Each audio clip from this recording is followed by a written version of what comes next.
Sir நான் on பண் அனைவருக்கும் வணக்கம். இது பிரபல்ய அஸ்ட்ரோ வழங்கும் வாராந்திர ஜூம் மீட்டிங். இன்றைய தலைப்பு மீன லக்னத்தின் பலன்களை பற்றி பார்க்க போகிறோங்க. நம்மளோட பேசுறதுக்கு நம்மளுடைய குழு உறுப்பினர்கள் எல்லாம் வந்திருக்காங்க. நம்மளோட முதலாவதாக பேசுறதுக்கு தேனியை சேர்ந்த ராம்குமார் ஐயா வராங்க. அவங்களுக்கு கூப்பிட்றோம். அதுக்கு முன்னாடி நம்ம சேனலில் பார்த்தோம்னா 3 விதமான யூடியூப் சேனல் ரன் ஆகுதுங்க. முதலாவதாக த பிரபல்ய அஸ்ட்ரோ அப்படிங்கிற ஒரு யூடியூப் சேனல் ரன் ஆகுதுங்க. ரெண்டாவது சேனலாக பார்த்தோம்னா ஸ்ரீ வாரி ஜோதிடம் அஸ்ட்ராலஜி அப்படிங்கிற சேனல் ரன் ஆகிட்டு இருக்குங்க. மூன்றாவதாக ஸ்ரீ ரங்கா அஸ்ட்ராலஜி அப்படின்னு 3 விதமான யூடியூப் சேனல் ரன் ஆகிட்டு இருக்குதுங்க. இந்த சேனலை சப்ஸ்கிரைப் பண்ணாதீங்க, சப்ஸ்கிரைப் பண்ணிக்கோங்க. இதில் பேசுகிற ஜோதிடர்கள் எல்லாமே மிகவும் பழமை வாய்ந்த ஜோதிடர்கள்லாம் நல்ல நல்ல கருத்துக்களை சொல்லிட்டு இருக்கிறாங்க. அதனால சப்ஸ்கிரைப் பண்ணாதீங்களா, சப்ஸ்கிரைப் பண்ணிக்கோங்க. சார் ஜோதிவேல் சார் மியூட் போடுங்க.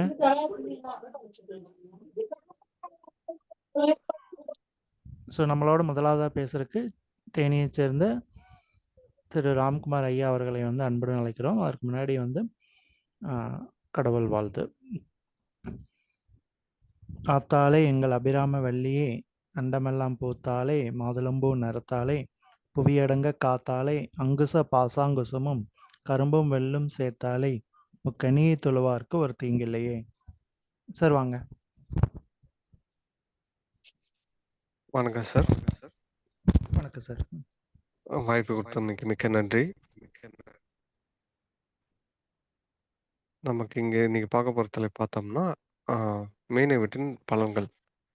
மீனை வீட்டு பலன்கள்னா நம்ம எதை குறிக்கிறோம்னா, அந்த வீட்டுக்கான ரகசியங்கள். அந்த வீடு என்ன மாதிரி, என்ன ஆதிபத்தியம், காரத்துவம். நம்ம ஆதிபத்தியத்தை பற்றி பேசல. நான் ஆதிபத்தியம் எடுத்துக்கிட்டானாலே நம்ம லக்னம் வச்சு தான் ஆதிபத்தியம் வரும். ஆனால் இந்த வீடு பொதுவாக 12 ராசிகளுக்கும் 12 லக்னங்களுக்கும் அந்த வீடு எந்த மாதிரி செய்யும், காலப்புஸ்தகத்துப்படி அது என்ன மாதிரி செயல்படும் அப்படிங்கிறத நம்ம புரிஞ்சுக்க போகிறோம். ஸோ அந்த தளம் எப்படி செயல்படும், எப்படி இயங்குங்கிறத நம்ம இதை பார்க்குறோம். இப்போ இங்கே இந்த வீடு பற்றி சூட்சுமங்கள் பார்த்தீங்கன்னா, இது முதல்ல நம்ம மீன வீடு இது இந்த மீனம் அப்படிங்கிற வர்றதுக்கு காரணமே ஏன் நமக்கு அந்த பேர் வச்சிருக்காங்கன்னா, இந்த 2 மீனும் ஒரு ஒரு ஒரு ஒண்ணோட ஒண்ணு வால் கடிச்சுக்கிட்டு இருக்க மாதிரி இருக்கும். ஸோ இந்த மீனத்துக்கு அந்த ரெட்டை மீனை இது பண்ற மாதிரி இருக்கும். இது உபய வீடு. இது குருவோட பெண் வீடு. ஸோ இது குருவோட பெண் வீடுங்கும்போது, இது நம்ம காலபுருஷன் 12 இது மோட்ச வீடாவும் நம்ம எடுத்துக்கிறோம். ஸோ ஒரு ஒரு வாழ்க்கையின் இறுதிய சுட்டிக்காட்டக்கூடிய வீடா இது இருக்குது. ஸோ இந்த இடத்துல பார்த்தீங்கன்னா, ஒருத்தருக்கு எந்த மாரி அவருக்கு நோய் இருக்கும், எந்த மாரி ஆ அவருக்கு ஆ இல்ல ஹாஸ்பிட்டல் இந்த மாரி விஷயங்கள்ல நம்ம ரொம்ப நாள் இருக்கோமா? அப்படிங்கிற மாரி விஷயங்கள் எல்லாம் அந்த 12ஆம் வீட்டிலிருந்து எடுத்துக்கிறோம். அது இந்த வீட்டுக்கும் பொருந்தும். ஏன்னா இது காலபுருஷன் 12ஆம் இடம். அப்போ நம்ம இது இதுக்கு முன்னாடி வீடியோல சொன்ன மாரி, ஒருத்தரோட 12ஆம் வீடு நல்ல அதாவது இதுக்கு முன்னாடி சொன்ன மாரி, இதுல நமக்கு அ 2 விஷயம் இருக்குது. நம்ம ஒரு ஜாதகத்த 12ஆம் வீடு எப்படி இருக்குங்கிறத பார்க்குற மாரி, நம்ம காலபுருஷன் 12ஆம் வீடும் எப்படி இருக்குன்னு நம்ம எடுத்துக்கிறது ரொம்ப முக்கியம். இது அருளன் லக்னத்துல வர ஒரு அ அமைப்பு. இதுல பார்த்தீங்கன்னா, பூரட்டாதி 1ஆம் 4ஆம் பாதமும், உத்திரட்டாதி 1 முதல் 4 பாதமும், ரேவதி 1லேருந்து 4 பாதமும், மொத்தம் 9 நட்சத்திரங்கள் இதுல உள்ளடங்கி இருக்குது. இது நடு நட்சத்திரமா வர்றது உத்திரட்டாதி. இந்த உத்திரட்டாதி நட்சத்திரம் தான் நமக்கு இந்த மீன வீட்டையே இயக்கப் போகுது. ஸோ உத்திரட்டாதிங்கிறது சனி பகவான். ஸோ சனி பகவான் தான் இந்த வீட்ட இயக்குறார். ஸோ நமக்கு இந்த வீட சனி, குரு அப்படிங்கும்போது, இத ஒரு ஆன்மீகத்தையும் சுட்டிக்காட்டுது. ஸோ மோட்சம் அப்படிங்கிறது ஆன்மீகத்துக்கு ஒரு உட்பட்டது அப்படிங்கிறது இது மூலமா நம்ம எடுத்துக்கலாம். இந்த வீட்டுக்கு பார்த்தீங்கன்னா, இதுல குரு ஆட்சி ஆவார், சுக்கிரன் உச்சமாவார், புதன் நீச்சமாவார். அப்போ இதுல பார்த்தீங்கன்னா, இதுல நம்ம ஒரு சூட்சுமத்த நம்மளால தெளிவா புரிஞ்சுக்கலாம். சுக்கிரன் நீச்சமாற வீட்ல புதன் உச்சமாவறதும், சுக்கிரன் உச்சமாற வீட்ல புதன் நீச்சமாகறதும் நமக்கு புரிஞ்சுக்கணும். புதன்ங்கிறது அறிவு. சுக்கிரன்ங்கிறது காமம். இந்த மாரி விஷயங்கள உல்லாசத்த சுட்டிக்காட்டும். எப்ப நம்ம உல்லாசத்துக்கு போயிட்டோம்னா, நம்ம அறிவ யூஸ் பண்ண மாட்டோம். எப்போ நம்ம கேளிக்கைகள் இதெல்லாம் நம்ம மனசு போகுதோ, அப்ப நம்ம மனம் சார்ந்து போயிருவோம். மனம் சார்ந்து போகும்போது புத்தி செயல்படாது. அப்போ அந்த சந்தோஷங்கள் எல்லாமே வந்து மனசு சம்மந்தப்பட்டதுனால, சுக்கிரன் ஆ இதா ஆ நமக்கு சந்தோஷத்த குறிக்கக்கூடிய கிரகம்னால, அத வந்து உச்சமாறும்போது புதன் புத்தி வந்து குறைவாக இருக்குங்கிறத நம்ம உணர்றதுக்கு தான் நமக்கு முன்னோர்கள் அந்த மாரி நம்ம ஆ மகரிஷிகள் அந்த மாரி ஒரு அமைப்பு உருவாக்கியிருக்காங்க. கண்டுபிடிச்சிருக்காங்க. உருவாக்கல, கண்டுபிடிச்சிருக்காங்க. அதே மாரி இதுல வந்து அ நம்ம கன்னி வீடு அதுக்கு நேர் 7 வீட்ல இருக்க கன்னி வீடு பார்த்தீங்கன்னா, அதுல வந்து புதன் புத்திக்கு அதிகமான இது இருக்கும்போது, அங்க சந்தோஷங்கள் குறைவா இருக்கும். அப்போ சுக்கிரன் அங்க வந்து இதா அ கொ வலுவிழப்பார். இதுதான் அதோட சூட்சமம். இதுல வந்து முக்கியமா அந்த வீட்டுக்கு பார்த்தீங்கன்னா, இந்த வீட்டில் நான் வந்து இன் ஒரு நிமிஷம். இது வந்து நமக்கு வந்து இரட்டைத்தன்மை உள்ள வீடுன்னு நம்ம சொல்றோம்.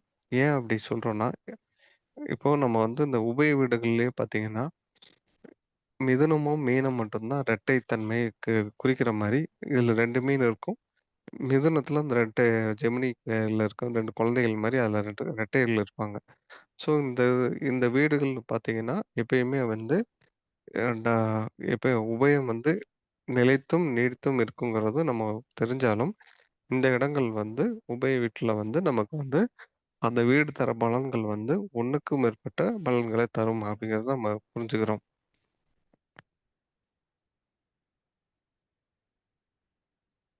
மேற்கொண்டு பார்த்தீங்கன்னா, இந்த வீட்டுக்கு வந்து நம்ம வந்து நம்ம சூரியன் வந்து 6க்குரியவன். இந்த வீட்ல எல்லா வீட்டுக்கு 6க்குரியவனா வர்றதுனால, இந்த வீட்ல இருக்கும்போது கொஞ்சம் பகைத்தன்மை தான் இருக்கும். அதாவது கொஞ்சம் கெடுபலன்கள் இருக்கும். சில அதாவது பல நல்ல பலன்களும், சில கெடுபலன்களும் இருக்கும். ஏன் அப்டின்னா, சூரியனுக்கும், குருவுக்கும் உறவு முறை வந்து பரவால்ல. ஒரே அருளணி லக்கணங்கள்ங்கனால 50, 50 சாய்ஸா நம்ம எடுத்துக்கலாம். அப்போ சூரியன் இந்த வீட்ல இருக்கும்போது, ஒரு நற்பலன்கள் குடுத்துரும். அதே மாரி சந்திரன் வந்து குருவுக்கும், சந்திரனுக்கும் பார்த்தீங்கன்னா, இப்போ குருவுக்கு கடகத்துக்கு வந்து பார்த்தீங்கன்னா, கடக மீ மீனத்துக்கும், கடகத்துக்கும் 5 தான் வரும். ஸோ 5, 9ன்னு கனெக்ஷன் வரும். அதே இது நீங்க வந்து ஆ குரு எடுத்துக்கிட்டீங்கன்னா, குருவோட இன்னொரு வீட்டுக்கு பார்த்தீங்கன்னா, அவர் வந்து ஆ 6ஆம் வீடு அதிபதியாவும் 6, 8 கனெக்ஷன் வர்றனால, நமக்கு வந்து ஒரு பாதி வந்து நன்மையும், ஒரு பாதி தீமையும், அப்போ இதுலயும் பாதி பாதி தான் நடக்குது. இப்போ நண்பர்களா இருக்கிற சூரிய சந்திரனுக்கு இந்த நிலைமை தான்.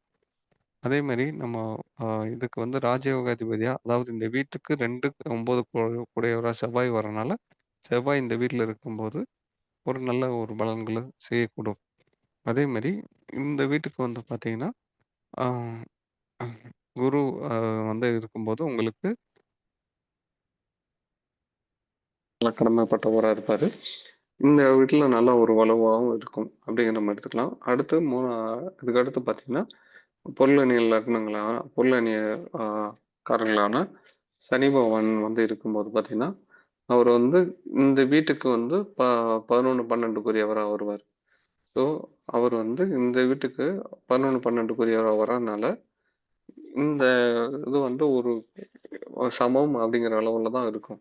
ஸோ, இது பெரிய பாவர்கள் ந தி சுபர்கள் வீட்ல இருக்கலாங்கிற அடிப்படையில, ஓரளவுக்கு வந்து ஒரு நற்பலன்களுக்கு அதாவது நற்பலன்கள் குடுக்க முடியலைனாலும் கூட பெரிய கெடுபலன்கள் இல்ல அப்படிங்கிறத நம்ம எடுத்துக்கலாம்.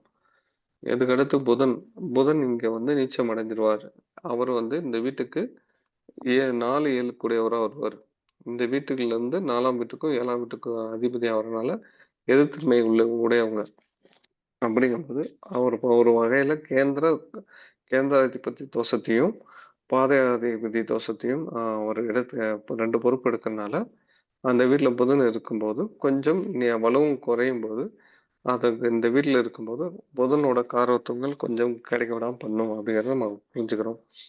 இதுக்கடுத்து சுக்கிரன் பார்த்தீங்கன்னா, இங்க உச்சமடைகிறாரு. உச்சமடைஞ்சாலும், இந்த வீட்டுக்கு இந்த இந்த வீட்ல சுக்கிரன் உச்சமடையறனால இந்த வீட்ல இருக்க கிரகங்கள் எல்லாமே வந்து அ அதாவது இயங்கும்போது கொஞ்சம் அ உல்லாச சல்லாபங்கள அதிக விரும்புற மாரி இருக்கும் அந்த தசைகள். ஏன்னா, சுக்கிரன் அந்த வீட்டுக்கு உச்சம் அடையறனால அந்த விஷயத்த குடுக்கக்கூடும் அப்படின்னு நம்ம உணர்றோம். ஆனா இவர் வந்து சுக்கிரன் வந்து பார்த்தீங்கன்னா, நல்லவரா பார்த்தா இல்ல. ஏன்னா 3, 8 கூடியவரா வருவாரு. ஸோ இந்த வீட்டுக்கு மீனத்துக்கு 3, 8ஆ வர்றது வந்து ஒரு கடுமையான எதிர்த்தன்மையை குடுக்கும். ஸோ நல்ல பலன்கள் குடுக்குற மாரி குடுத்து கவுத்து விடக்கூடிய அமைப்பு கண்டிப்பாக இதுல இருக்கும் அப்படிங்கிறத நம்ம உணர்றோம்.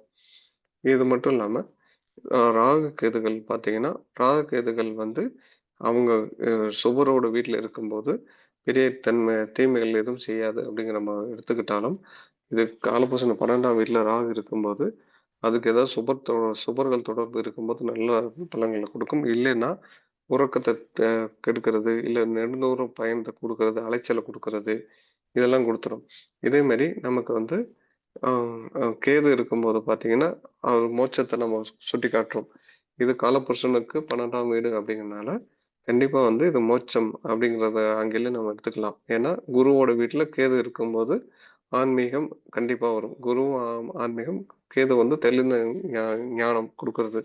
அப்போ ஆன்மீகத்துல தெளிந்த அறிவ குடுக்குறது இந்த இணைவ சுட்டிக்காட்டுது. இப்படி இந்த மாரி நவகிரகங்கள் எல்லாமே வந்து இந்த வீட்ல இருக்கும்போது எந்த மாரி இயங்குங்கிறத ஒரு அ ஹை லெவல்ல சொல்லியிருக்கேன். இது மட்டும் இல்லாம, இந்த வீட்டுக்கு வந்து நீர் வீடு அப்படிங்கிறனால, இந்த நீர் வீட்ல இருந்தது ஒருத்தர் வெளிநாடு ஒரு ஆறு கடந்து போவாங்களா? கடல் கடந்து போவாங்களான்னு பார்க்கறதுக்கு மீன வீடு கண்டிப்பா உதவும். ஏன்னா, இந்த வீடு வந்து உங்களுக்கு கடல் அப்படிங்கிற இடத்த சுட்டிக்காட்டும். இதுல எதுவும் நான் சொல்றது தவறா இருந்தா பின்னாடி வரவங்க கொஞ்சம் திருத்தம் செய்யலாம். இந்த இடத்துல வந்து நம்ம வந்து காலபுருஷன் 12ஆம் வீட்டு கொஞ்சம் சுவர்கள் இருக்கும்போது, கண்டிப்பாக குரு குருவே தன் வீட்ட தொடர்பு கொள்ளும்போதோ, இல்ல சுவர்களான வளர்பிறை சந்திரன், தனித்த புதன், இல்ல உச்ச சுக்கிரன் இருக்கும்போது, அவங்களுக்கு வந்து கண்டிப்பாக நல்ல ஒரு முன்னேற்றத்த குடுக்குது. அப்படின்னு நம்ம அதாவது நம்ம வெளிநாட்டு பயணத்துக்கு இங்க ஸோ அனுப்ப போக முடியும் அப்படிங்கிறத நம்ம இது மூலமா எடுத்துக்கலாம்.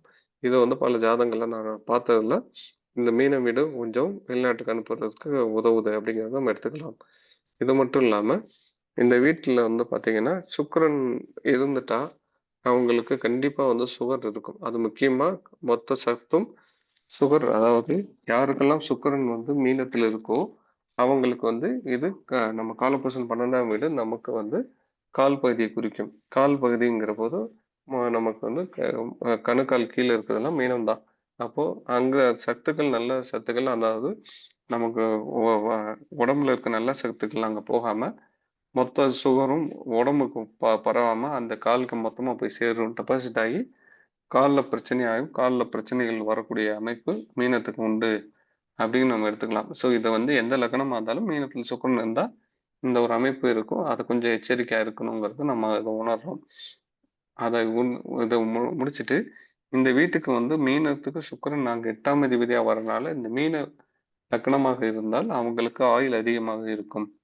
ஏன்னா, உபய வீடுகளுக்கு ஆயுள் அதிகம். முக்கியமாக மீனத்துக்கு 8ஆம் அதிபதியே உங்களுக்கு வந்து ஆயுள்காரனே உச்சமாறனால, கண்டிப்பா வந்து உங்களுக்கு வந்து நல்ல ஒரு ஆயுள் காலத்த குடுத்துரும் அப்படிங்கிறது நம்ம உணர்றோம்.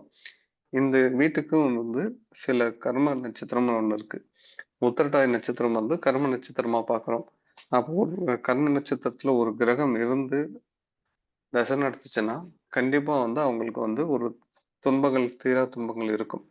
அப்போ அந்த துன்பங்கள் தீர யாருக்காவது அந்த கும்பத்துல அதாவது மீனத்துல உத்திரட்டாதி நட்சத்திரத்துல கிரகங்கள் இருந்து தசை நடத்துதுன்னா, இல்ல கிரகம் இருந்தாலே அவங்க படக்கூடிய கஷ்டத்துக்குள்ள விடுபடுறதுக்கு உலகளந்த பெருமாள் கோயில் உத்திரட்டாதி நட்சத்திரம் அன்னைக்கு சுத்தமான நெய் 11 நெய் விளக்கு எடுத்து தாமிரத்தண்டு திரி போட்டு தாமிரத்தண்டு திரியும் வெள்ளத்திரியோட சேர்த்து உலர்ந்த பெருமாள் கோயிலுக்கு நம்ம போய் விளக்கேத்திட்டு வந்து நம்ம பிரார்த்தனை வச்சுட்டு வரும்போது நல்ல ஒரு முன்னேற்றத்தை தரும் அப்படிங்கிறத நம்ம உணர்றோம். ஸோ இதை வந்து ஒரு பரிகாரமா நம்ம இங்க சொல்றோம். இந்த பரிகாரம் வந்து செய்யறதுனால உத்திரட்டாதியில யாருக்கெல்லாம் கிரகம் இருக்கோ அவங்க போய் அதுக்கு விடு கர்மால விடுவிப்பு பெற்றுக்கலாம்னு சொல்லிட்டு இத்துடன் என்னோட உரையை முடித்துக் கொள்கிறேன். மிக்க நன்றி. நன்றி சார். தெளிவான விளக்கம் வந்து ஐயா வந்து கொடுத்துருக்காங்க. சார் வந்து என்ன சொல்லிக்கிறாருன்னு பார்த்தோம்னா, இந்த மீன ராசியில் வந்து அந்த உத்திரட்டாதி நன்றி சார். நட்சத்திரம் தான் சார். கேக்குதுங்களா? ஹலோ, கேட்கல சார். கேட்கலீங்களா? சார் இப்போ சார் சார் கேக்குதுங்களா? சார் சார் கேக்குதா இல்லையா? சதீஷ் பேசுங்க, கேக்குது. கேக்குதுங்களா? ம். அவர் கேட்கலீங்கிறாருங்க. அவருதான் நெட்டு கட் ஆயிடுச்சு, நீங்க பேசுங்க. ஓகே. சார் வந்து என்ன சொல்லியிருக்காருன்னு பார்த்தோம்னா, அந்த உத்தரட்டாதி நட்சத்திரம் தான் வந்து இந்த மீன லக்னத்தை வந்து கட்டுப்படுத்துது அப்படின்னு வந்து சொல்லிக்கிறாங்க. அது மட்டும் இல்லாம நல்ல நல்ல பாயிண்ட்கள் வந்து சொல்லிக்கிறாங்க. அவர்களுக்கு வந்து குழுவின் சார்பாக நன்றி வந்து தெரிவித்துக் கொள்கிறோம். அடுத்ததான் நம்மளோட பேசுறதுக்கு சேலத்தை சேர்ந்த ஸ்ரீராம் ஐயா அவர்களை அன்புடன் அழைக்கிறோம். ஐயா ஸ்ரீராம் ஐயா வாங்க. சரி, நன்றிங்க. நன்றி நன்றி நன்றி. அனைவருக்கும் வணக்கம். இந்த ஜூம் மீட்டிங்கில் எனக்கு பேச வாய்ப்பளித்த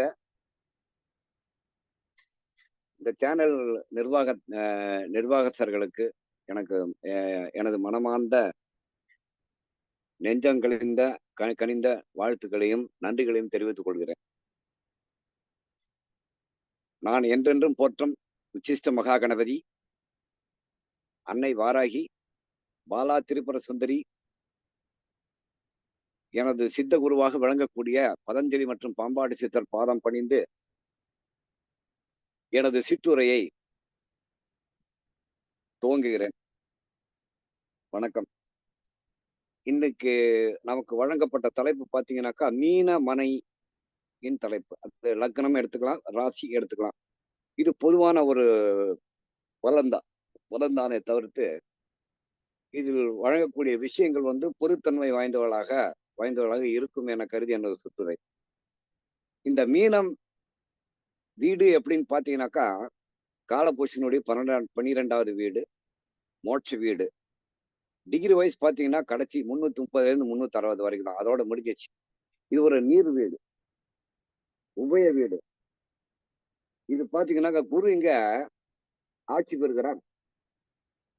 அதே போல சுக்கிரன் உச்சம் பெறுகிறார், புதன் நீச்சம் பெறுகிறார். இதுல இது குறிக்கக்கூடிய இடம் பார்த்தீங்கன்னாக்கா சமுத்திரம், கடல் போன்ற அகண்ட நீர் பரப்பை குறிக்கக்கூடிய ஒரு வீடாக அமைகிறது. இது லக்ன சுவராக வரக்கூடியவர் பார்த்தீங்கன்னாக்கா செவ்வாய் இதற்கு சுவராக வருவார். வளைபறை சந்திரன் இதற்கு ஓரளவுக்கு உறுதுணை புரியும். ஆனால் தேய்பிறை சந்திரன் இங்கு அமரக்கூடாது என்பது ஒரு பொது விதி இருக்கிறது. அதே போல லக்ன பாவராக வரக்கூடியவர் லக்ன பாவர் பாத்தீங்கன்னா சுக்கிரன், புதன், சனி. லக்னத்துக்கு மாரகர்னு பாத்தீங்கன்னாக்கா அதே புதன், சுக்கிரன், சனி. லக்னத்துக்கு சமமாக இருக்கக்கூடியவர் சூரியன். அதாவது நட்பும் இல்லை, பகையும் இல்லை, அதே நேரம் ஒரு சமமான ஒரு நிலையில் இருக்கக்கூடிய கிரகமாக சூரிய பகவான் வருகிறார். இதுல பாத்தீங்கன்னாக்கா இந்த ராசி இந்த வீடு பாத்தீங்கன்னாக்கா ஒரு நீர் ராசின்னு ஏற்கனவே நம்ம குறிப்பிட்டிருக்கோம். அது மட்டும் இல்லாம நம்ம உடல் பாகத்தில் ஏதோ கால் பாதத்தை, அதாவது முட்டிக்கு கீழே கால் பாதம். ஏன் கால் பாதத்தை குறிப்பாக வைத்தார்கள் என்று பார்ப்பவே ஆயின், இது ரேவதி நட்சத்திரம் என்பது சனி பகவான் பிறந்த நட்சத்திரம் என்பதாலும் ரேவதி என்பது விஷ்ணு பாதத்தை குறிக்கக்கூடிய கிரகமாக உள்ளது. விஷ்ணு பாதம் தான் அது, மோட்ச வீடு, அதுதான் கடைசி இது. அதே போல இந்த ராசி பாத்தீங்கன்னா பொதுவான இவங்க பாத்தீங்கன்னா ஒரு மௌனமான ராசின்னு சொல்லலாம். அதே போல அறிவுடையது என்றும் சொல்லலாம். உபயத்தன்மை உண்டு, அதாவது வேகமான செயல்பாடும் இருக்கும். அதே போல ஒரு ரொம்ப ஸ்லோவாகும். 2 இரட்டைப்படை குணங்கள் உடைய ராசி. அது இரட்டைப்படை குணங்கள் வந்து அந்த மீனராசியின் உருவ அமைப்புன்னு பாத்தீங்கன்னாக்கா இரட்டை மீன்கள் ஒன்று எதிர்புறமாக ஒரு வாழை ஒண்ணு இது பண்ற மாதிரி ஏற்கனவே சொல்லி ஐயா சொல்லிட்டாங்க. அதே போல பாத்தீங்கன்னாக்கா இவர்கள் இந்த இந்த வீட்டில் பிறந்தவர்கள் பார்த்தீங்கன்னா எதையும் செய்து அதை விருத்தி செய்யக்கூடிய ஆற்றல் பெற்றவர்களாக இருப்பார். குட்டைகள், மீன் பிடிக்கும் இடங்கள், துறைமுகங்கள், தோல் பதனிடும் இடங்கள், உப்பளங்கள், சிறைச்சாலை, பாழும் கிணறு, சேறு நிறைந்த இடங்கள், எண்ணெய் வயல்கள், ஆயில் வெல்ஸ், அதே போல துறைமுகம், பரந்த மனப்பான்மை உடையவர்கள், இருகால் ராசி என்று இது சொல்லப்பட்டிருக்கிறது. அதே போல இது ஒரு குருவினுடைய ஒரு பெண் வீடு, பெண் ராசி என்று கூறலாம். இதுல பாத்தீங்கன்னாக்க இதுல பிறந்தவங்களுக்கு இரட்டைப்படைத்தன்மை இருக்கும். அதாவது எதையும் குற்றம் குறையும் கண்டுபிடிப்பார்கள். நல்லா இருக்குன்னு சொல்லுவாங்க, அதே நேரத்துல நல்லா இல்லைன்னு சொல்லுவாங்க. ஒரே நேரத்துல ரெண்டு இது தன்மை உண்ட ராசியாக இருப்பார்கள். பொதுவாக மீன ராசின்னு இரவு பொழுதை குறிக்கக்கூடிய இடமாகத்தான் இது வருகிறது. சாம்பல் நிறம். அதே போல இது திக்கு பாத்தீங்கன்னாக்கா வடகிழக்கு திக்கை குறிக்கும். இந்த மீனராசியில் பிறந்தவங்க பாத்தீங்கன்னாக்கா என்னென்ன தொழிலில் ஈடுபடுவாங்கன்னு பாத்தீங்கன்னா, செவ்வாயினுடைய அனுகிரகம், செவ்வாய் நல்ல பிளேஸ்மெண்ட், நல்ல இடத்தில் இருந்தால் நேவி, கப்பல் துறை, அதாவது நேவி அந்த மாதிரி இடத்துல பணியாற்றக்கூடிய தொழில்கள் அமையும். அதே போல கல்வித்துறை, ஏன்னா இங்க புதன் இருக்கு அப்படிங்கிறதால கல்வித்துறை, ஆன்மீகம், மருத்துவம், நிதித்துறை, குருவின் வீடா இருப்பதால் நிதித்துறை. அதே போல இந்த ராசி இந்த மீன வீட்டுக்கு ராகுனுடைய தொடர்பு ஏற்படும் போது அயல் நாட்டு தூதரகம், அம்பாசடர், எம்பசி அப்படின்னு சொல்றாங்கல்ல, அங்கு சொல்றாங்க இல்லையா, அந்த இடத்துல வேலை பார்க்கக்கூடிய அமைப்பு கிட்டும், அதாவது தூதரக பணி. அதே போல இவங்க பேங்க் எம்ப்ளாயிஸ் பெரும்பாலும் பார்த்தீங்கன்னாக்க இந்த கன்னி, மீன இதுல எல்லாம் இருக்கிறவங்க வந்து பேங்க் எம்ப்ளாயியா இருப்பாங்க. வங்கியில் பணி செய்தல் இப்போ ஒரு குணம் இருக்கும். அதே போல நீர் நிலைகளில் வேலை செய்தல், அதாவது உப்பளத்தில் பணியாற்றக்கூடிய பணியாளர்கள். அதே போல இதில் இந்த வீட்டில் பிறந்தவர்கள் ஆலய பணிகளில் ஈடுபடுபவர்களும் இருக்கிறார்கள், அர்ச்சகராக இருக்கிறார்கள். அதே போல இந்த ராசியில் பிறந்தவர்கள் மத போதனையாகவும் இருக்கிறார்கள். இந்த ராசியில் தான் காமராஜர், எழுத்தாளர் டி ஜானகிராமன், பழைய பக்தி படங்களை இயக்கிய AP நாகராஜன் ஆகியோர் இந்த ராசியில் தான் பிறந்திருக்கிறார். சரி, இந்த ராசியில் பிறந்தவர்கள் வந்து விவசாய தொழில் ஈடுபடுவார். ஆனால் என்னென்ன பயிர்களை விளைவிப்பார்கள் என்பதை நாம் காணலாம். அதாவது மீனராசியின் விளையும் பொருட்கள், வேளாண் விளை பொருட்கள் என்று கூறும்போது தென்னை மரம், தென்னந்தோப்பு, வெற்றிலை கொடி, அரச மரம், எலுமிச்சை மரம், மஞ்சள், கரும்பு, வாழை, நெல் ஆகியவற்றை பயிர்விப்பார்கள். சரி, இந்த மீனராசிங்கிற காரகத்துவம்னு பாத்தீங்கன்னாக்கா பொதுவான காரகத்துவம் தான். இதுல வந்து ஆதிபத்தியத்தை நம்ம எடுக்கக்கூடாது, அது வந்து பாவக ரீதியா தான் வரும். ஆனா மீன ராசி மீன லக்னத்துடைய காரகத்துவம்னு பாத்தீங்கன்னாக்கா இது குருவின் வீடு என்று வரும்போது கிணறு, நீர் நிறைந்த தொட்டி, கடற்கரை, நதிக்கரை, புண்ணிய ஸ்தலங்கள். அதாவது புண்ணிய ஸ்தலங்கள்னா கடலோரம் இருக்கக்கூடிய புண்ணிய ஸ்தலங்கள், சமுத்திர கரையோரம் இருக்கு. உதாரணமா திருச்செந்தூர், தூத்துக்குடி, இது நெல்லை மாவட்டத்தில் இருக்கக்கூடிய விஜயாபதி விஸ்வாமித்திரர் கோயில், இது போன்ற இடங்கள்லாம் வந்து புண்ணிய ஸ்தலங்களாக கருதப்படுகிறது. கல்வித்துறை, மருத்துவம், நீதித்துறை, நிதித்துறை, கடற்படை, ஆலயப்பணி, மத போதகர்கள், கேடு சம்பந்தப்பட்டால் பிரிஸ்ட், சர்ச், இந்த மாதிரி எல்லாம் போவாங்க. புனித யாத்திரையும் வழங்கும். அதே போல இது கால் பாதங்களை குறிக்கும் இடம் என்பதால் இது கேதுவோ, இதில் கேது அல்லது மாந்தி சம்பந்தப்பட்டு, மாந்தியினுடைய பார்வை சம்பந்தப்பட்டால் சில பேருக்கு உறுப்புகள் அகற்றப்படக்கூடிய இதுவும் ஏற்படும். ஏன்னா இந்த பாவகம் வந்து மருத்துவமனை குறிக்கக்கூடிய இடமாக இருப்பதால் மாந்தி சம்பந்தப்படும் போது ஏதாவது அந்த சுகர் வந்து கால்லாம் எடுக்கிறாங்க இல்லையா, விரல் எடுக்கிறாங்கல்ல, அது போல நிகழ்வுகள் வாழ்க்கையில் ஏற்படக்கூடிய வாய்ப்புகள் நிறைய இருக்கு.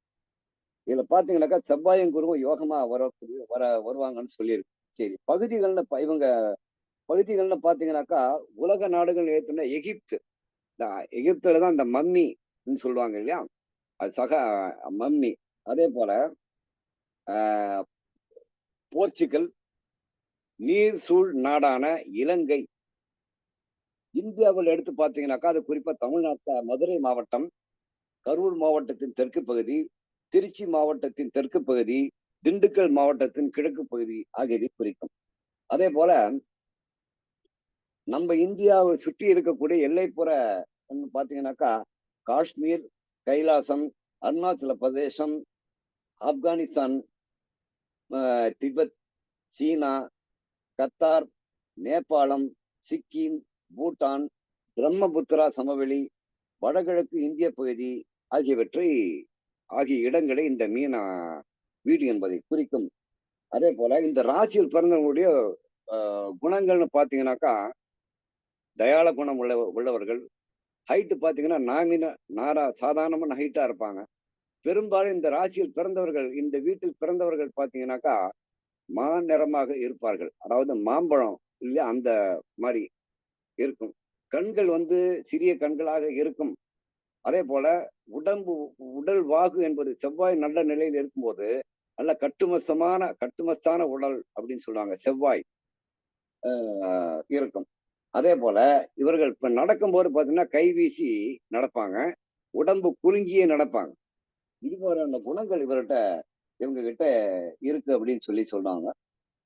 இந்த ராசியில் சுக்கிரன் உச்சமாகி, அது இந்த மீன லக்னமோ அல்லது மீன லக்னம்னு எடுத்துக்கலாம். 4ஆம் அதிபதி சாரம் பெற்று, சுக்கிரன் சாரம் பெற்று நின்றால் டிரான்ஸ்போர்ட், இந்த டிராவல்ஸ் எல்லாம், பஸ் டிராவல்ஸ் எல்லாம் நடத்துறாங்க இல்லையா, அந்த மாதிரி இது ஹோட்டல் இந்த மாதிரி நடத்தக்கூடிய வாய்ப்புகள்லாம் அவங்களுக்கு உருவாகும் சொல்லி super market, mall, hyper market அப்படின்னு சொல்லுவாங்க. அந்த மாதிரி இடத்துல எல்லாம் இவங்க அந்த மாதிரி தொழில் செய்யக்கூடிய இதுகளாக இருப்பாங்க. அதே போல சில பேர் கலை வித்வானாக இருக்கு. உதாரணமா ரேவதி நட்சத்திரம் 2, 3 பாதங்களில் பிறந்தவர்கள் பாத்தீங்கன்னா பெரும்பாலும் பாத்தீங்கன்னாக்கா இந்த சங்கீதத்துல அந்த மிருதங்கம் வாசிக்கிறது, இசை கருவிகளை இயக்குவது, திரைப்பட துறையில் கவிதை எழுதுவது போன்ற வசனகர்த்தாக்கள்னு சொல்லுவாங்க, டயலாக் ரைட்டர்ஸ். அந்த மாதிரி இருக்கிறதுக்கான வாய்ப்புகள் நிறைய இருக்கு. இவங்களுடைய குணம் பாத்தீங்கன்னா கொஞ்சம் தயாள குணம் இருக்கும். அதே வேகமாகவும் நடப்பாங்க, ரொம்ப ஸ்லோவாகவும் நடப்பாங்க. அதே போல தப்பை கண்டுபிடிப்பதில் வல்லவர்கள். எந்த காரியம் ஏதோ ஒரு மிஸ்டேக் இருக்குன்னாக்கா இவங்களை பார்த்து சொன்னீங்கன்னாக்கா இந்த இடத்துல தப்பு இருக்கு அப்படின்னு சொல்லி ஈஸியா அது மாதிரியான இவங்க பொறுமைசாலிகள். கணிதத்திலும் சிறந்து விளவாங்க. சில பேர் பாத்தீங்கன்னாக்கா குள்ளமாவும் இருப்பாங்க, அதே நேரத்துல குண்டாவும் இருக்கிறதுக்கான வாய்ப்பு இருக்கு. இவர்களுக்கு பாத்தீங்கன்னாக்கா மச்சம் முதுகு பகுதி, ஆணாக இருந்தால் முதுகு பகுதியில் மச்சம் இருக்கும், பெண்ணாக இருந்தால் அடி வயிற்றில் மச்சம் இருக்க பிறந்திருப்பார்கள். அடி வயிற்றை கூட இவர்கள் மீனராசி, மீன தொடர்பு இருக்கு என்பதை நாம் அறிந்து கொள்ளலாம் என்று கூறி, எனக்கு வாய்ப்பளித்த நல்ல உள்ளங்களுக்கு நன்றி பாராட்டி என்னுடைய உரையை முடிக்கிறேன். நன்றி, வணக்கம். நன்றி ஐயா, ரொம்ப தெளிவான விளக்கம் கொடுத்திருக்காங்க. ஐயா என்ன சொல்லிக்கலாம்னு பார்த்தோம்னா, இது இரட்டைப்படை ராசி, குருவின் தன்மையுள்ள பெண் ராசி அப்படின்னு சொல்லிக்கிறாங்க. இது மட்டும் இல்லாம ஐயா நல்ல நல்ல பாயிண்டுகளை சொல்லிக்கிறாங்க. அவர்களுக்கு குழுவின் சார்பாக நன்றியை தெரிவித்துக் கொள்கிறோம். நன்றி ஐயா. நன்றிங்க. அடுத்ததான் நம்மளோட பேசுறதுக்கு கோவையை சேர்ந்த சிவசங்கர் ஐயா அவர்களை அன்புடன் அழைக்கிறோம். சிவசங்கர் சார் வாங்க.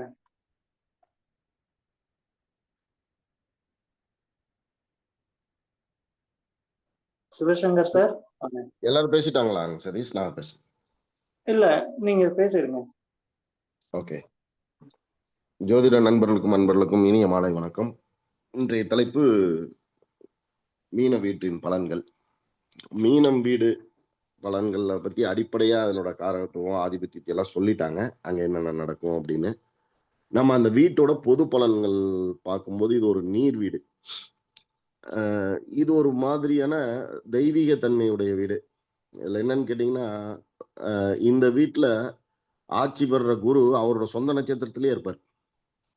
அதே மாதிரி நீச்சம் பெறுற புதன் அவரோட சொந்த நட்சத்திரத்தில் நீச்சம். ஆட்சி குரு ஞானம், புதன் புத்தி. அப்புறம் நம்ம ராம் சொல்லும்போது இது சுக்கிரன் உச்சம் பெற்று புதன் நீச்சம் பெற வீடுன்னு சொன்னார்.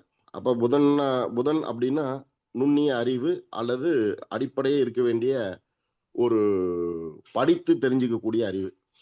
ஞானம் அப்படிங்கிறது பிறவிலேயே வரும் ஒரு சில விஷயங்கள்லாம், அது ஞானம். இப்ப இங்க குரு ஆட்சியாகி சொந்த நட்சத்திரத்திலேயே புதன் நீச்சமாறுது. இதை நம்ம வட்டார சொல்ல இருந்து ஒரு விளக்கம் சொல்லலாம். காமத்துக்குரிய கிரகமான சுக்கிரன் ஒரு வட்டார சொல் இருக்கு, சொல்லி தெரிவதில்லை மன்மத கலை அவன். அப்போ புத்தி சுவாதீனம் இல்லாதவங்களுக்கு கூட அவங்க வந்து இந்த காம உணர்வு இயல்பாவே சுரக்கும். இது நீங்க இயல்பான நம்ம உடைநடை நம்ம பேசுற தமிழ்ல இருக்கக்கூடிய வார்த்தைகள் அனைத்துமே ஜோதிடத்திலிருந்து மிகுவாக எடுக்கப்படுது. தாய்க்கு பின் தாரம், 4க்கு பின் 7. 4னா தாய், 7னா தாரம். அப்ப தாய்க்கு பின் தாரங்கிறது 4க்கு பின் 7ங்கிறது இது ஜோதிடத்திலிருந்து வந்ததுதான். இந்த ஜோதிடத்திலிருந்து வந்தது. சொல்லி வருவதில்லை மன்மத கலை, மீனம் வீட்டை பத்தி தான் சொல்லியிருக்காங்க. ஒண்ணு. 2வது இது கடல், ஆழ்கடல் சம்பந்தப்பட்டது. சொன்ன உத்திரட்டாதியில வந்து பெருமாள் சனி அவதரிச்ச, ரேவதியில சனி அவதரிச்ச, உத்திரட்டாதி பெருமாள், இது எல்லாமே ஆழ்கடல் சம்பந்தப்பட்ட விஷயம். இப்ப என்னன்னு கேட்டீங்கன்னா, ஊத்து நீர் ஒரு இடத்துல ஒரு நதியோ ஒரு கிணறோ இருந்ததுன்னா கடகம். ஊத்து இருக்கிற இடத்துலதான் நன்று இருக்கும். அதான் அங்க சிம்பிள். 2வது சேரும் சிகதியும் பாலடைந்த நீர்ப்பகுதி, அது வந்து விருச்சகமா வந்துடும். அங்கதான் தேல் இருக்கும். இங்க மீன், இது ஆத்துலயும் இருக்கும் கடல்லயும் இருக்கும். ஆறு கடைசியா எங்க போய் சேருதுன்னு பாத்தீங்கன்னா கடல்ல போய் கலக்குது. சோ இங்க கடகத்துல எடுக்கிற ஊத்து எங்க வந்து முடியுதுன்னா மீனத்துல வந்து கடல்ல கலந்து தன்னோட பயணத்தை முடிவு பெறுது. சோ இது எல்லாமே நம்ம வாழ்க்கையோட ஒன்றடைந்த வீடாக மீனம் வீடு பார்க்கப்படுது. மீனம் வீட்டுல எந்தெந்த கிரகம் இருந்தாலும் தன்னோட அந்த வீட்டோட அந்த வீட்டுக்கு உண்டான ரெஸ்பான்சிபிலிட்டிய தன்னோட ஆதிபத்தியத்தின் வழியா வெளிப்படுத்தும். ஸோ நவகிரகங்களுக்கும் அதனோட சாரம்சத்தை முன்னாடி சொன்னவங்க 2 பேருமே தெளிவா சொல்லிட்டாங்க. ஸோ நான் அதுக்குள்ள போக விரும்பல.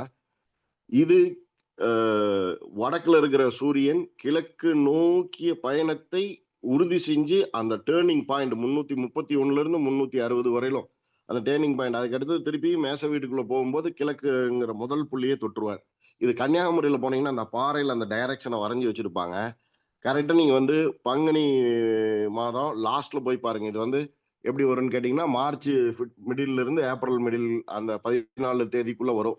ஏப்ரல் 14 போது சித்திரை 1 வந்துடும். ஏப்ரல் 12, 13 தேதியில நீங்க கன்னியாகுமரி போக முடிஞ்சா அந்த சூரியன் தன் மீன வீட்டுல இருந்து தை மாசம் சித்திரை மாசம் மேச வீட்டுக்கு கடந்து போற அந்த நிகழ்வை அன்னைக்கு நடக்கக்கூடிய சூரிய உதயத்தையும் சூரிய அஸ்தம் ரொம்ப பிரமாதமா இருக்கும். அது ஒரு அற்புதமான காட்சியா இருக்கும். நான் நேர்ல பார்த்திருக்கிறேன். இந்த இயற்கையும் நம்ம வாழ்வியலையும் ஒருங்கிணைக்கூடியது. இது வந்து ஸ்பிரிச்சுவல் மோட்சம் அப்படின்னா, அந்த மோட்சம் எங்க இருந்து வருதுன்னு பாத்தீங்கன்னா, நம்மளோட உச்சஸ்தானத்துல இருந்த 7வது சக்கரத்தை ஓப்பன் அதே நிலையில் நீடித்து நிற்கும் போது அந்த மோட்சத்துக்கு நம்ம நோக்கி போறோம். இப்போ புரட்டாதி 4ஆம் பாதத்துல இருக்கிற கிரகம் கடகத்துல போய் நிற்கும் நவாம்சத்துல. அதே மாதிரி உத்திரட்டாதி 3ஆம் பாதத்துல இருக்கிறது சனி துலாத்துல போய் உச்சமாவார். இங்க தன்னோட நட்சத்திரங்களை கொண்டிருக்கிற ஒரே வீடு குருவுக்கு இது மட்டும்தான். அதை விட்டா நீங்க சிம்மத்துல சூரியனுக்கு இருக்கும் நட்சத்திரம். வேற எந்த வீட்லயும் நீங்க இதை அதிகமா பார்க்க முடியாது. அதே மாதிரி செவ்வாய்க்கும் சந்திரனுக்கும் தான் நட்சத்திரம் இருக்கிற வீட்டை பார்க்கக்கூடிய பலன் இருக்கும். இது இந்த 4 கிரகத்துக்கு மட்டும்தான் இந்த அமைப்பு, வேற கிரகத்துக்கு இல்ல. இங்க சனி குரு கேது சம்பந்தப்படும் போது ஞானம் ஆட்டோமேட்டிக்கா வந்துடும். இதுல பாருங்க, உத்திரட்டாதி 1ஆம் பாதத்துல ஒரு கிரகம் இருந்ததுன்னா நவாம்சத்துல மகத்துல 1ஆம் பாதத்துல போய் விழுகும். ஸோ அப்ப இங்க ஆட்டோமேட்டிக்கா குருவோட வீட்டுல சனியோட நட்சத்திரத்துல நவாம்சத்துல மகம், இங்க வந்து குரு சனி கேது இணையப்படும் போதே அவர் எந்த மதத்தை சார்ந்தவரா இருந்தாலும் அந்த மதத்தினோட அந்த ஆன்மீக ஸ்பிரிச்சுவலை பத்தின தெளிவான சிந்தனையும் அதை நோக்கி பயணித்து எப்படி கொண்டு போகணும், இறைவனை நோக்கி எப்படி நெருங்கி போகணுங்கிற ஒரு அந்த இயற்கையான அந்த ஞானம் அவருக்கு அங்க ஆட்டோமேட்டிக்கா இருக்கும். இது வந்து அந்த மீன வீட்டுல இன்னொரு நிகழ்வு. அவர் ஐயா முன்னாடி ஸ்ரீராம் சொல்லும் போது அமைதி உள்ள நீர்நிலை பகுதியினர் ஆழ்கடல் எப்பவுமே அமைதியாத்தான் இருக்கும், அலைகள் மட்டும்தான் ஆர்ப்பரிக்கும். ஸோ இது ஆழ்கடலை குறிக்கக்கூடிய ஒரு விஷயம். ஆழ்கடல்ல என்ன இருக்குன்னு கண்டுபிடிக்க முடியாது. ஸோ உத்தரட்டாதியில் ஒருத்தர் பிறந்திருக்காங்கன்னா அவங்க மனசுல என்ன இருக்குன்னு கண்டுபிடிக்க முடியாது. அதே மாதிரி ரேவதி நட்சத்திரத்தை பத்தி நிறைய சொல்லிட்டாங்க. இங்க வந்து புதன் தன்னோட நட்சத்திரத்திலே நீச்சமாகறதுனாலும் அவங்களுக்கு புத்தி இல்லைன்னு அர்த்தம் இல்லை, அவங்க ஆட்டோமேட்டிக்கா இருக்கும். புதன் இங்க நீச்சம், அதனால அவங்களுக்கு புத்தி இருக்காது, படிப்பு வராதுன்னா நம்ம சொல்லிட முடியாது. இருக்கும். சொல்லாமே தெரிஞ்சுக்கக்கூடிய அறிவு, பார்த்தோன்னே புரிஞ்சுக்கிறது, ஏகலைவன் மாதிரியான அமைப்பு இருக்கிற அமைப்புலதான் இங்க இருக்கும். ஸோ புதன் நீச்சமாகறதுனால இங்க ஒன்றும் பெரிய குற்றம் இல்லை. ஏன்னா இங்க புதன் அந்த ரேவதி நட்சத்திரத்துல புதனே வந்து நின்னா கூட பாத்தீங்கன்னா இங்க திருப்பியும் ரேவதி 4ஆம் பாதத்துல இருக்கும்போது இங்க வர்க்கோத்தம் ஆயிடுவார். 1ஆம் பாதத்துல இருக்கும்போது கோதண்டராமன் வீட்டுல இருப்பார், தனுர் வீட்டுல இருப்பார். மகரம் கும்பம் இவரோட அதிநட்பு வீடு. அதனால எல்லா வகையிலையும் நவாம்சத்துல ஸ்ட்ராங்கா இருக்கக்கூடிய அமைப்பு. ஸோ D1 சார்ட்ல இங்க நீச்சம்னு காமிச்சாலும் D4, D5, D6, D9 எல்லாம் பாத்தீங்கன்னா நல்ல நிலைமையில தான் புதன் அங்க இருப்பார். அது மாதிரி 2 புஷ்கர நவாம்சம் இருக்கும். புரட்டாதி 4ஆம் பாதம் புஷ்கர நவாம்சம் உள்ள வீடு, நட்சத்திர பாதம். ஸோ அங்க ஒரு கிரகம் இருக்கும்போது தன்னை தானே புனிதப்படுத்துகிறது. 108 தாமரைகளால் உண்டான புனிதத்தன்மை அங்க வந்துடும் அந்த புஷ்கர நவாம்சத்துக்கு.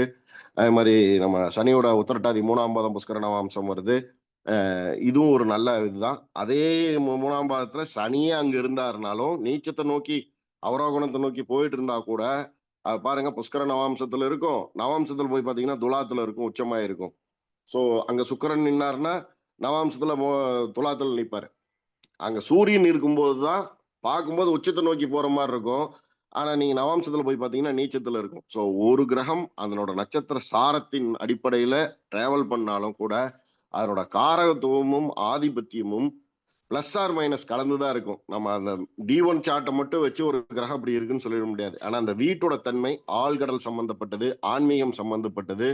இதுல நெகட்டிவ் பாயிண்ட்ஸ்னு எடுத்துட்டீங்கன்னா காணாம போறது, தொலைஞ்சு போறது, சிறைச்சாலை, அப்புறம் மர்மமான நோய்களை குறிக்கக்கூடிய இடம், மருத்துவமனை குறிக்கக்கூடிய இடமும் அதுதான். நம்ம ராம்குமார் சொன்ன மாதிரி வெளிநாடு வாசகம், நாட்டுக்கு துரோகம் செய்யக்கூடிய அமைப்பும் உங்க மீன வீட்டுலதான் இருக்குது. இந்த 12ஆம் வீட்டுல ஒருத்தர் வந்து வெளிநாட்டுக்கு போயிட்டு தன் நாட்டை காட்டி கொடுக்குறாரு அப்படின்னா அதுக்கு மீனத்துல இருந்து ஒரு கிரகம் வந்து வலுவா நிற்கும். அதுதான் அந்த காட்டி கொடுக்குற வேலையை அங்க செய்யும். ஸோ அதுக்கு நிறைய கிரக அமைப்புகள்லாம் இருக்கு. அந்த நாட்டை காட்டி கொடுக்கறது மட்டும் இல்ல, தான் பங்காளி காட்டி கொடுக்கறது, தன்னோட உடனுக்குடன் இருந்தவங்களை விட்டு கொடுத்துட்டு போறது, சொல்ல வேண்டிய நேரத்துல உண்மையை சொல்லாம வாயடைச்சு நிக்கிறது, பொய் சாட்சி சொல்றது, இது எல்லாமே இங்க மீன வீட்டோட கெடுபலன்கள்ல வரும். இங்க வந்து சனி அவரோகணத்தை நோக்கி அதாவது நீச்சத்தை நோக்கி போறதுனால இங்க நீதி நேர்மைகளுக்கு பலன் எடுக்காது. ஏன்னா இது மறைமுக பிளைண்ட் ஸ்பாட்னு சொல்லுவாங்க. பிளைண்ட் ஸ்பாட்டுங்கிறப்போ நம்ம கண்ணுக்கு தெரியாது. பிளைண்ட் ஸ்பாட்டுங்கிறது அந்த ஒரு முக்குல டேர்னிங் கார்னர்ல இருக்கக்கூடிய பகுதி, ஒரு முக்கோண வடிவத்தில் நம்ம திரும்பும்போது இந்த கொண்டையூசி வளையல் திரும்பும்போது ஆப்போசிட்ல என்ன வருதுன்னு நம்மளால யூகிக்க முடியாது, தெரிய முடியாது. ஸோ அந்த மாதிரியான அமைப்பு கொண்ட இது மீன வீடு. இதுல பல நன்மைகள், கோடான கோடி நன்மைகள் இருக்குது. மெயினா வந்து ஆன்மீகம், அறிவு, புத்தி கூர்மை, புதிய கண்டுபிடிப்புகளும் இங்கிருந்தா உருவாகும். புதிய சாஸ்திரங்கள் இங்கதான் அதாவது சாஸ்திரம் உருவாகிற வீடு கடகம் மகரம்னு நம்ம சொல்லியிருந்தாலுமே இருந்தாலும் அதை கொண்டு வந்து நடைமுறைக்கு படுத்தி ஒரு சபையில தமிழ் சங்கத்துல ஒப்படைச்ச தமிழ் சங்கம் ஏற்றுக்கொள்ளுது அப்படின்னா அது மீன வீட்டுலதான் ஏத்துக்குவாங்க. குருவோட வீட்டுலதான் அது அங்கீகரிக்கப்படுகிறது.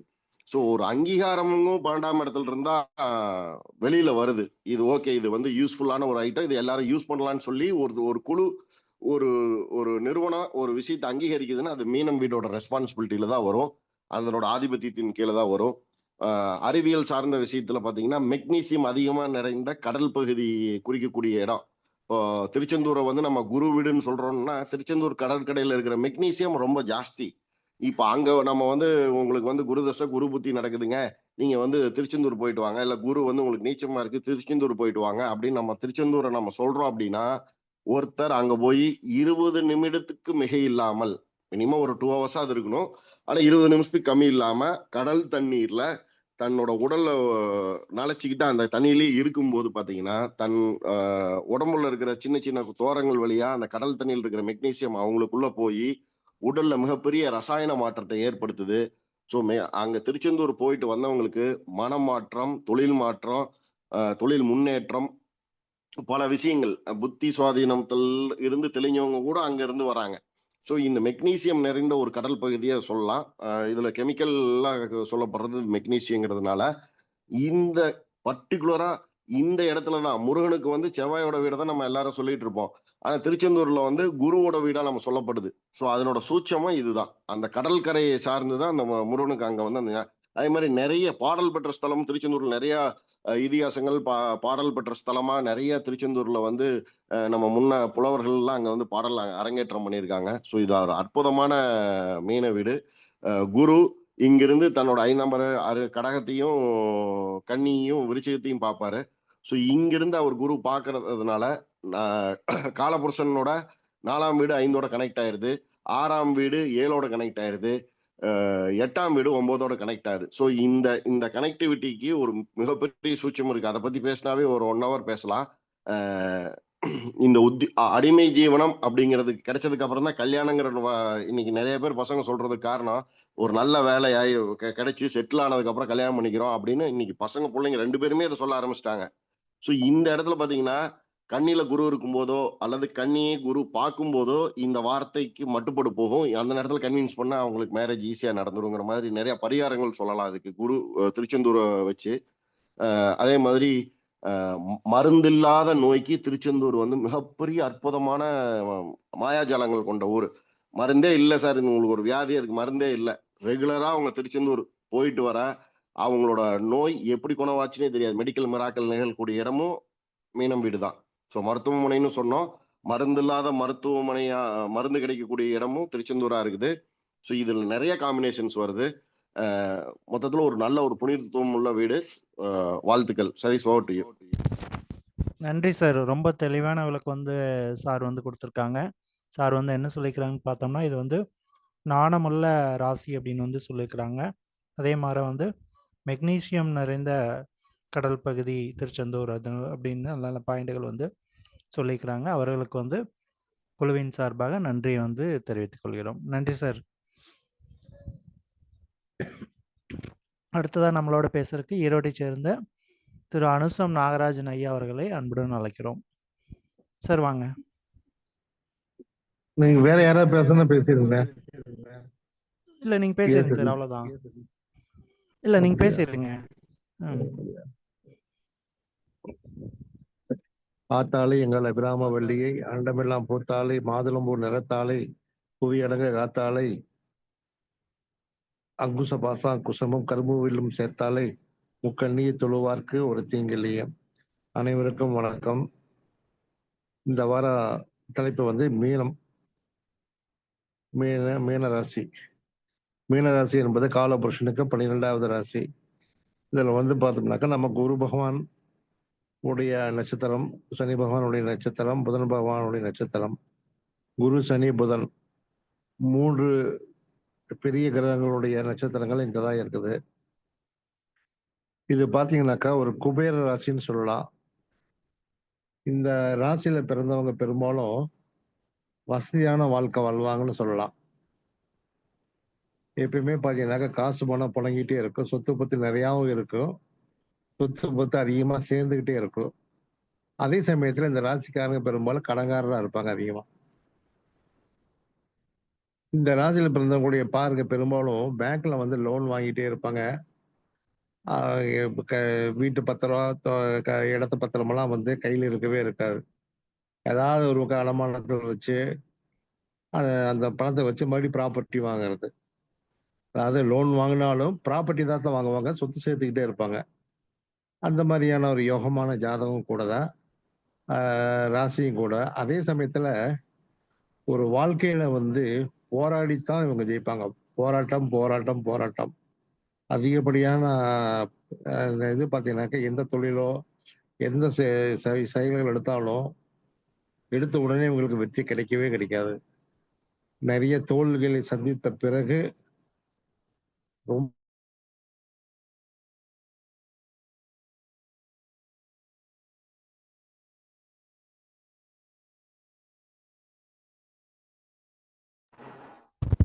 சார் வாய்ஸ் வரலைங்க. பட்ட கஷ்டங்களை எல்லாம் ஒரு காலத்தில் நினைத்து பார்க்கும்போது அவங்களுக்கே வியப்பாக இருக்கும். அந்த மாதிரியான ஒரு ராசி தான் வந்து இந்த மீன ராசி. அது காரணம் வந்து உத்திரட்டாதி. அதுவும் இல்லாம இந்த ராசிக்காரங்க பெரும்பாலும் பெண்களால் நிறைய பிரச்சனைகளை சந்திப்பாருங்க. இவங்க வந்து பெரும்பாலும் கூட பிறந்தவங்களா இருந்தாலும், மனைவியா இருந்தாலும், தாயாக இருந்தாலும் அவருடைய பேச்சை வந்து ஓரளவுக்கு தான் கேட்டு நடக்கணும். ரொம்ப அதிகமா அவங்க பேச்சை கேட்டு நடந்தாங்கன்னாக்கா பெரிய சிக்கல்ல போய் மாட்டிக்குவாங்க. இது நடைமுறையில பார்த்தா தெரியும். அந்த மாதிரியான இது பெரும்பாலும் பார்த்தீங்கன்னாக்கா இந்த ராசிக்காரங்க அதிகப்படியான பேர் எனி டைம் பார்த்தீங்கன்னா கடன்காரனா தான் இருப்பாங்க. அது ஒரு விதியும் சொல்லலாம். அடுத்தது இந்த ராசிக்காரங்களுக்கு குழந்தை பாக்கியத்துல ஒரு பிரச்சனை கண்டிப்பா உண்டு. நிறைய பேர் பாத்தீங்கன்னா டெஸ்ட் டியூப் வச்சுக்கிறவங்க எல்லாம் வந்து இந்த ராசியில பிறந்தவங்களா தான் இருப்பாங்க. அதே மாதிரி வந்து பாத்தீங்கன்னாக்கா திருமண வாழ்க்கையும் உங்களுக்கு வரக்கூடிய ஆணா இருந்தாக பெண்ணாக இருந்த ஆண்கள் வரக்கூடிய வாழ்க்கை துணை பாத்தீங்கன்னாக்கா ஒரு பிரச்சனைக்குரியதாகத்தான் இருக்கும். அவங்கள அட்ஜஸ்ட் பண்ணிட்டு தான் வாழ்க்கையை ஓட்டி ஆகணும். அந்த மாதிரியான ஒரு ராசி தான் இது. இது வந்து 12வது ராசி கடல் ராசி அப்படிங்கிறதுனால இது வந்து வெளிநாட்டு வாழ்க்கை, வெளிநாட்டுக்கு போகக்கூடிய ஒரு அமைப்பு எல்லாம் கண்டிப்பா இதுக்கு நிறைய இருக்கு. அதே சமயத்துல வெளிநாட்டு இதுல ரொம்ப ரகசியமான சொல்ல போனாக்க தூதுவர்கள், இந்த ஒற்றர்கள் போல சொல்ற போனாங்க அந்த மாதிரியான இதெல்லாம் வந்து இந்த ராசிக்காரங்க தான் அதிகமா இருப்பாங்க. சிஐடி இந்த மாதிரியான இதுலெல்லாம் வந்து இந்த ராசிக்காரங்களுக்கு நல்லா ஒத்து வரும். அந்த மாதிரியான அமைப்பு உங்களுக்கெல்லாம் உண்டு. அதே மாதிரி பாத்தீங்கன்னாக்கா நிறைய தான தர்மங்கள் செய்யக்கூடியவங்களும் இவங்க தான். நிறைய தான தர்மங்கள் கணக்கே பார்க்காம தான தர்மங்கள் செஞ்சு ஒரு காலத்துல உச்சத்துக்கு வந்துருவாங்க. அந்த மாதிரியான கொடைவள்ளல் அப்படி சொல்லக்கூடிய அளவுக்கு வரக்கூடியவங்க தான். அதே மாதிரி வந்து மருத்துவத்துறையில டாக்டர், செவிலியர்கள் பெரும்பாலும் நர்ஸ் எல்லாம் பாத்தீங்கன்னாக்கா இந்த ராசியில பிறந்தவங்க கண்டிப்பா அதிகப்படியான பேர் இவங்க தான் இருப்பாங்க. இந்த ராசியில பாத்தீங்கன்னாக்கா இந்த மீன ராசியில பிறந்த பெண்களுக்கு பெரும்பாலும் பெண்களுக்கு வரக்கூடிய வரக்கூடிய கணவர் பாத்தீங்கன்னாக்கா கொஞ்சம் ஏற்ற இறக்கமா தான் இருக்கும். அவங்களுடைய பேச்சுக்கள் அது அனுசரணை இதெல்லாம் பாத்தீங்கன்னாக்கா கொஞ்சம் திருப்தி இல்லாத சூழ்நிலை தான் இருப்பாங்க. அந்த மாதிரி அமைப்பு தான் வந்து இந்த ராசிக்காரங்களுக்கு இருக்கு. இது ஒரு நீர் ராசி. நீர் ராசி அப்படிங்கிறதுனால வந்து இந்த ஒரு வீடு கட்டுறவங்க ஏதோ ஒரு நிலத்துல வந்து ஜலம் பார்த்து போர் போடணும் அப்படின்னாக்கா இந்த ராசியில் இருக்கிற உத்திரட்டாதி நட்சத்திரத்துல அந்த அன்னைக்கு போர்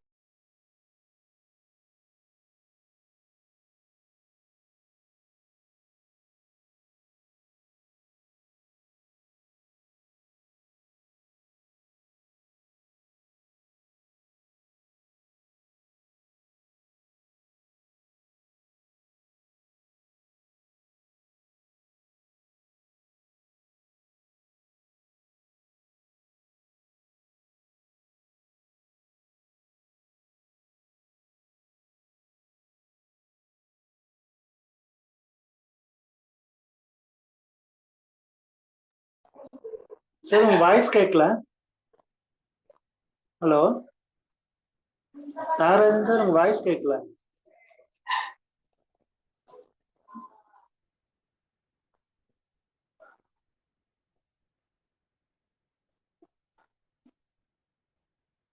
சார் நாகராஜன் சார்.